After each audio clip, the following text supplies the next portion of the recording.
E aí, pessoal, tudo bom? Estamos aqui no nosso programa 5, Compartilhe Conhecimento. Eu sou o Lucas Cavalheiro.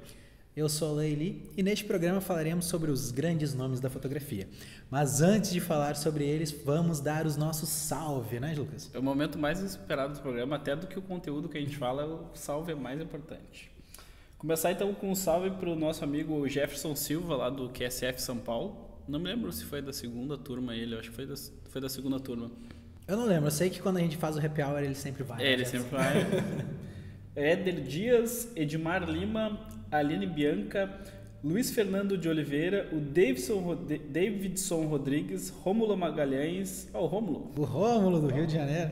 Israel Preis e a Rebeca Bernal Gautes. Esses são o pessoal que mandou um salve ali, comentou o nosso tópico no Facebook, compartilhou o programa, muito importante. Que pediu salve, né?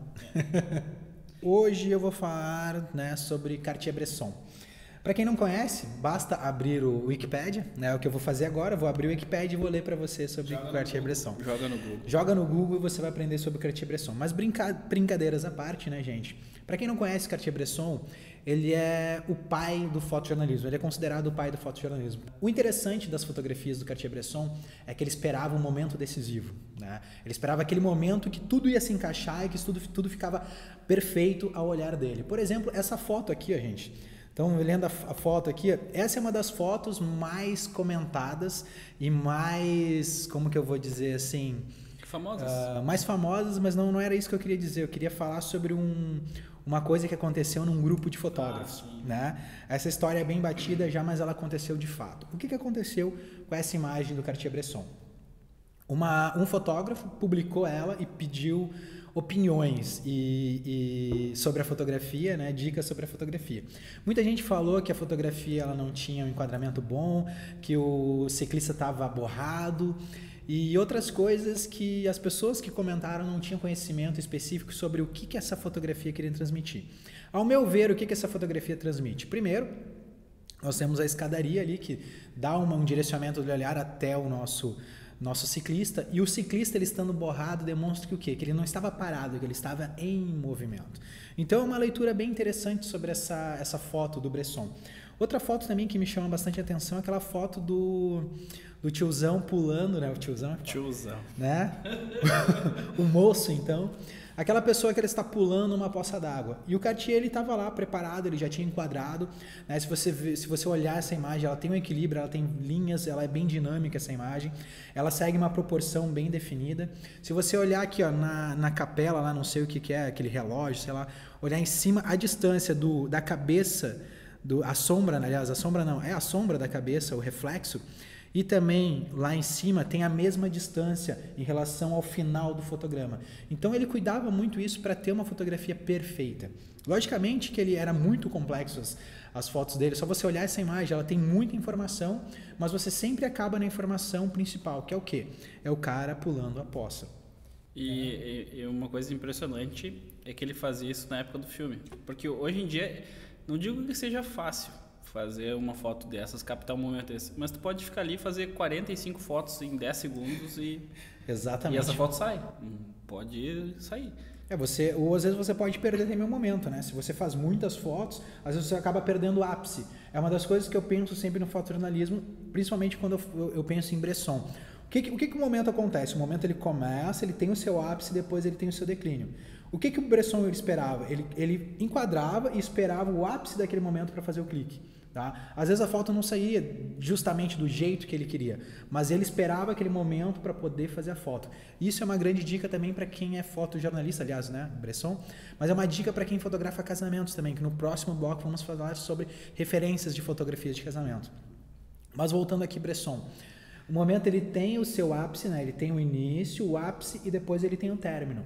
A gente sempre tem que esperar o ápice. É o que eu faço quando eu estou fotografando também. Eu espero o ápice do momento para soltar o dedo. Porque se eu soltar o dedo demais, não vai dar certo. Tem que estar preparado para não deixar o ápice passar. Tem que estar preparado para não deixar o ápice passar. Por isso, quando o ápice acontece, você, naquele momento que ele está acontecendo, meio segundo antes e meio segundo depois, você tem que clicar tudo.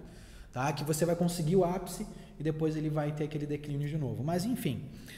Acho que de Bresson era isso que eu queria falar, porque para mim é uma das maiores referências, né? E não...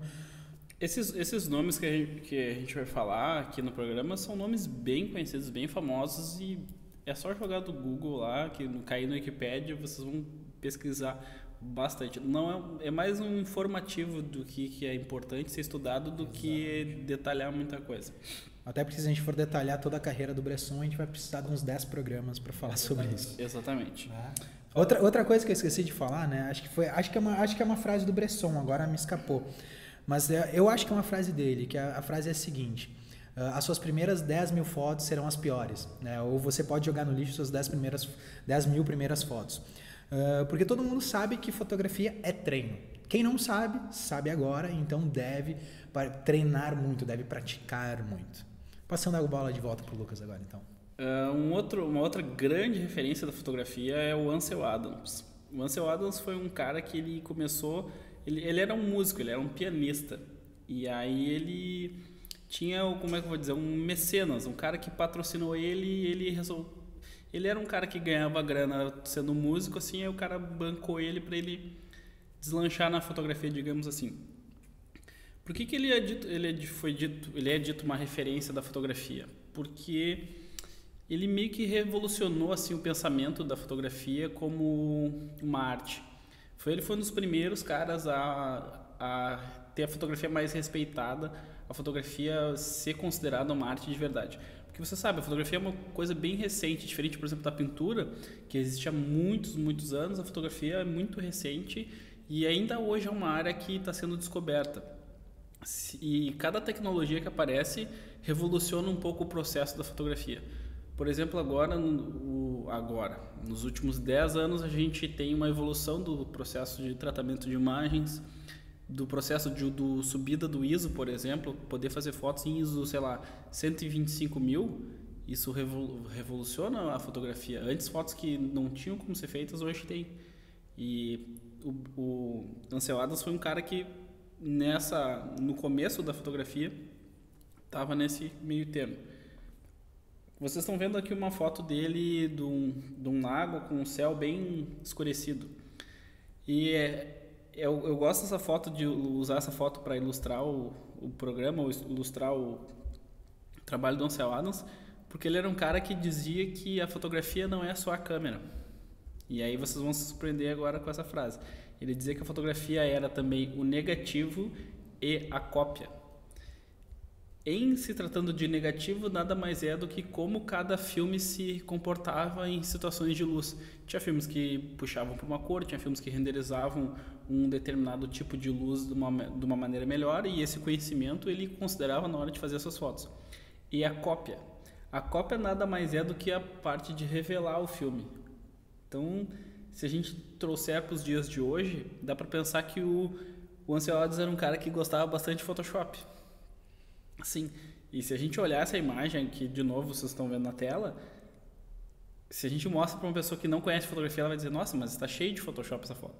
Não é Photoshop, mas é um processo de revelação que ele foi um dos caras que melhorou esse processo, desenvolveu bem esse processo para realçar bastante o contraste, ter bastante informação no PB.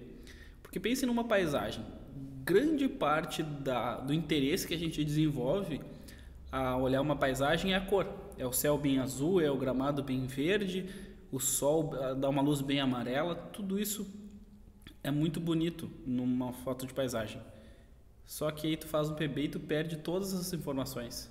Tu passa a ter uma escala de cinzas em vez de ter uma foto colorida.